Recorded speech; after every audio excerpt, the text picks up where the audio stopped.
जय श्री कृष्ण। राधे राधे। आप सभी को पुत्रदा एकादशी की हार्दिक शुभकामनाएं। आज के हमारे इस वीडियो में आप श्रवण करेंगे पुत्रदा एकादशी की पावन कथा।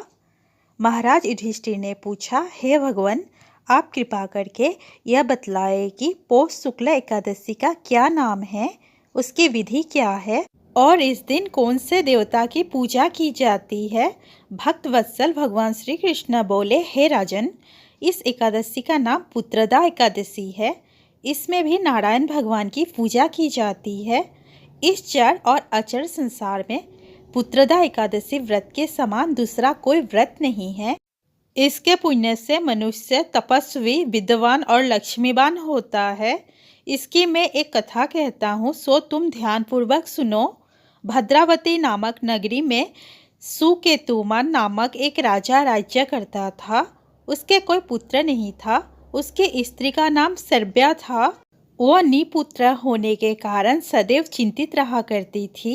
राजा के पितर भी रो रो कर पिंड लिया करते थे और सोचा करते थे कि इसके बाद हमको कौन पिंड देगा। राजा को भाई बांधव, धन, हाथी, राज्य और मंत्री, इन सब से किसी से भी संतोष नहीं होता था।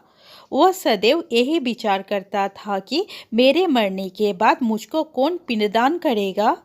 बिना पुत्र के पितरों और देवताओं का ऋण मैं कैसे चुका सकूंगा। जिस घर में पुत्र ना हो उस घर में सदैव अंधेरा ही रहता है। इसलिए पुत्र उत्पत्ति के लिए प्रयत्न करना चाहिए। जिस मनुष्य ने पुत्र का मुख देखा है वो धन्य है। उसको इस लोक में यश और परलोक में शांति मिलती है, अर्थात उनके दोनों लोक सुधर जाते हैं। पूर्व जन्म के कर्म से ही इस जन्म में पुत्र, धन आदि प्राप्त होते हैं। राजा इसी प्रकार रात दिन चिंता में लगा रहता था। एक समय तो राजा ने अपने शरीर को त्याग देने का निश्चय किया, परंतु आत्मघात को महान पाप समझकर उसने ऐसा नहीं किया। एक दिन राजा ऐसे ही विचार करता हुआ अपने घोड़े पर चढ़कर वन को चल दिया और पक्षियों और वृक्षों को देखने लगा। उसने देखा कि वन में मृग, व्याघ्र, सुअर, सिंह, बंदर, सर्प आदि सब भ्रमण कर रहे हैं। हाथी अपने बच्चों और हथनियों के बीच घूम रहा है। इस वन में कहीं गीदड़ अपने कर्कश स्वर में बोल रहे हैं, कहीं उल्लू ध्वनि कर रहे हैं।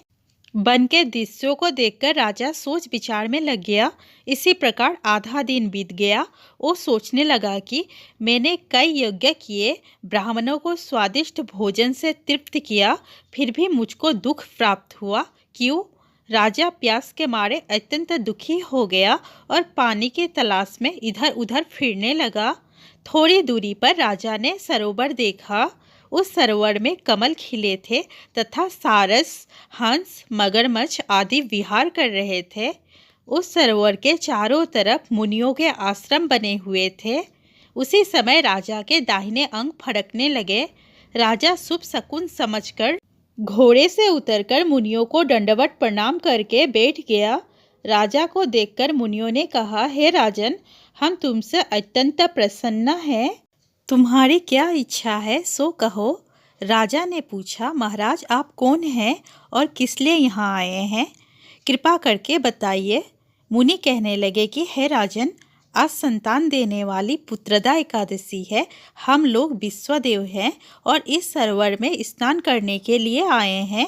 यह सुनकर राजा कहने लगा कि महाराज, मेरे भी कोई संतान नहीं है।